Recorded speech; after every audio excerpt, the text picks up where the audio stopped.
Jeremiah 29:11. For I know the plans for you, declares the Lord. Plans to welfare and not for evil, to give you a future and hope. Pag-asa. Nung tinanggap natin ang ating Panginoong Jesucristo sa ating puso, siya yung naging pag-asa natin, di ba? Habang nandito tayo, papunta sa future, hanggang tayo ay makasama niya. Jesus is our hope. Tayo mga Pilipino, meron tayong kasabihan na habang may buhay, may pag-asa.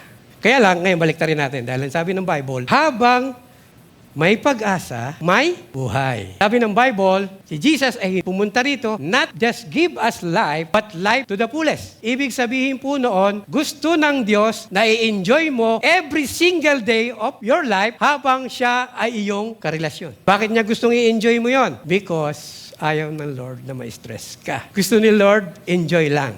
So, enjoy mo kung ano man yung ginagawa mo ngayon. Enjoy mo yung karir mo. Enjoy mo yung pag-aaral mo. Enjoy mo yan dahil kasama mo si Lord.